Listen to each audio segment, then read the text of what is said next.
सुप्रभात जैन साहब, सुस्वागतम। बताएं sir, gem stock. Yes, very good morning Anil ji. दिन तो बहुत ज्यादा गुड नहीं है, मॉर्निंग गुड नहीं है, बट स्टिल तबीयत ठीक नहीं है? मार्केट हाँ, तबीयत ठीक नहीं है? नहीं, तबीयत मेरी ठीक है। मार्केट के जो स्मॉल कैप इंडेक्स की ठीक नहीं है। हाँ, तो हमारे तो क्या स्मॉल कैप और मिड कैप नहीं चलते, तो थोड़ा मूड वैसे रहता तो है। 40 से तो पॉइंट गिरा है, कहाँ ज्यादा गिरा है? 40 पॉइंट में मूड खराब कर दिया।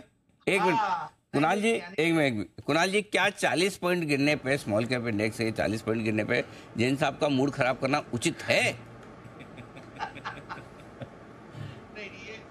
नहीं अनिल जी, बिल्कुल भी उचित नहीं है। और अनिल जी, जैन साहब के पास तो अनिल जी एक बड़ी विधा है। वो तो अनिल जी जब भी मूड खराब हो तो अनिल जी गाना गाकर और अपना वो जेम्बे बजाकर अनिल जी मूड वापस दुरुस्त कर सकते हैं। तो अगर अनिल जी जेम्बे आसपास हो तो मूड ठीक कर सकते हैं, हमारा भी हो जाएगा अनिल जी। आज इतनी जद्दोजहद करने के बाद 2 साल से हम लगे हुए थे, जैन साहब के पार्टी टाइम पर जो ट्रेडिंग आवर्स बढ़ने वाले थे वो हमने रुकवाए हैं। उस पे भी मूड ठीक नहीं हो रहा है जैन साहब का, सोचो।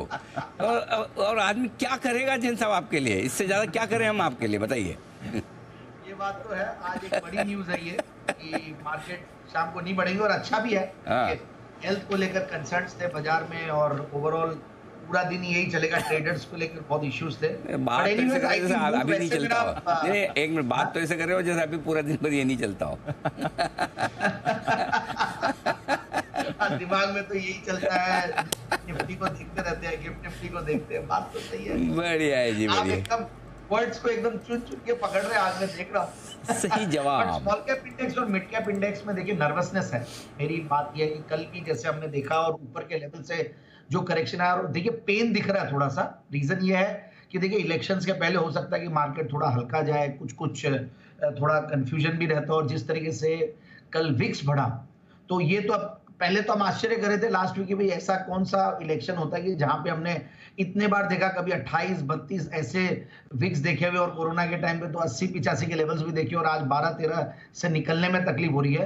तो अब विक्स जब ऊपर आया है तो सडनली फियर तो बढ़ा है मार्केट में, और बढ़ेगा भी। थोड़ा सा ऐसा लगता है कि एक तो क्वार्टरली रिजल्ट्स का महीना है, तो थोड़ा कॉशियस रहना चाहिए। तो उसी तर्ज पे एक अच्छा स्टॉक लाया हूं, और जो कि आज हो सकता है रेड में हो, ओरिएंट सीमेंट लिमिटेड, जो कि मैं बहुत कम बार जेम्स में कवर किया हूं। आज दूसरी बार ही कर रहा हूं, इनफैक्ट सितंबर 2021 के बाद आज पहली बार कर रहा हूं।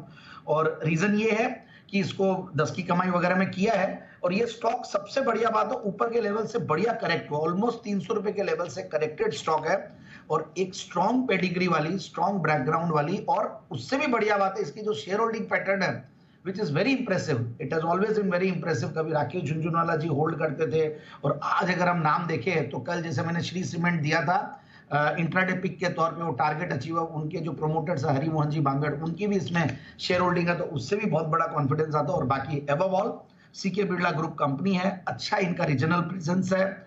2012 में ये कंपनी एग्जिस्टेंस में आई, वैसे 1979 से कार्यरत है। ओरिएंट पेपर से डीमर जो कि 2012 में दिखी है, और 1982 से सीमेंट के कारोबार में है। एक बढ़िया कंपनी, और अच्छा खासा इनका तेलंगाना में, कर्नाटका में, महाराष्ट्र में, इन सब में ओवरऑल प्रेजेंस है। और उससे भी बढ़िया बात यह है कि फंडामेंटल सस्ते हैं, बहुत महंगे नहीं है। क्रेडिट रेटिंग देख रहा था, दे आर वेरी स्ट्रॉन्ग, मतलब उसमें कोई बात ही नहीं है, दोराई नहीं है, क्योंकि AA बिरला ग्रुप कंपनी है। अब 16-17 का रिटर्न ऑन कैपिटल एम्प्लॉयड है। पिछले 5 साल में प्रॉफिट की क्या अगर 30% है, और डेट्स भी काफी रिड्यूस किया इन्होंने, बहुत ज्यादा डेट्स नहीं है। एक सीमेंट प्लांट के हिसाब से हमेशा जनरली ज्यादा दिखता है, बट 0.10। और मैं क्वार्टरली रिजल्ट्स देख रहा था तो बहुत ही बेहतरीन। इनफैक्ट कई मतलब पिछले जो क्वार्टर में 16% का ऑपरेटिंग प्रॉफिट मार्जिन था, उसके सामने 17% का है। So one of the best in few quarters.